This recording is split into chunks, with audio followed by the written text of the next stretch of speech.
ഞാൻ ഇതുവരെ ആരോടും പറയാത്തൊരു രഹസ്യമുണ്ട്. കേരളം അറിയാത്ത രഹസ്യം, ഇന്ത്യ അറിയാത്ത രഹസ്യം. ഇനി ഞാനത് മറച്ചു വെക്കുന്നില്ല. ഞാൻ ഇതുവരെയായിട്ടും വീട് വെച്ച് തന്നവർക്കും അല്ല, ഞാൻ പറയട്ടെ, കാര്യം പറയട്ടെ. നീ ഇവിടെ കൈവിടരുത്.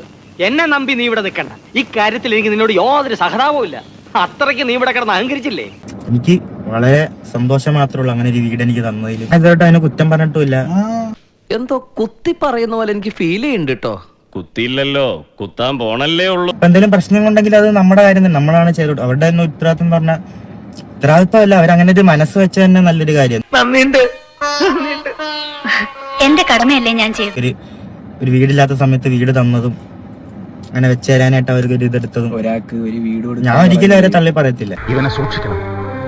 അവന്റെ കണ്ണിൽ എന്തോ തീക്ഷ്ണതയോടെ കത്തുന്നു. അവന്റെ വാക്കിന് സൂചിവിനയുടെ മൂർച്ച. നിസ്സാര കാര്യമൊന്നുമില്ല. ഒരാൾക്ക് ഒരു വീട്, ഒരു സ്ഥലവും വീടും കൊടുക്കുന്ന പറയുന്ന നിസ്സാര കാര്യം. ഒരു കുഴപ്പമില്ല, സന്തോഷമുള്ള മക്കളെ, സന്തോഷായി. അത് നമ്മൾ എങ്ങനെ മുന്നോട്ട് കൊണ്ടുപോകണം, അത് നമ്മുടെ കാര്യമാണ്. നമ്മളെ പിന്നെ വീടും സ്ഥലവും നോക്കണം, നമ്മൾ ഉത്തരവാദിത്വം. ഈ പറഞ്ഞതിന് വേറൊരർത്ഥം ഇല്ലേ? ഏയ്, അങ്ങനെ പ്രത്യേകിച്ച് അർത്ഥമൊന്നുമില്ല. ഞാൻ എന്തിനാ ഈശ്വര ഇങ്ങനെ തെറ്റിദ്ധരിക്കണേ? ഞാനൊരു ഇതായിട്ട് ഇതുവരെ പറഞ്ഞിട്ടുമില്ല.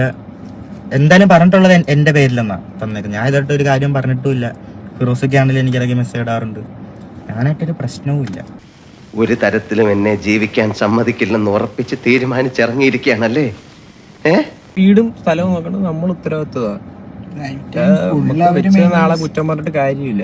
എന്നെ കുത്തുവാള ഇടിപ്പിച്ച നീയൊക്കെ അടങ്ങോളടാ. ഞങ്ങൾ അങ്ങ് ഇറങ്ങട്ടെ. ആയിക്കോട്ടെ, സന്തോഷായി.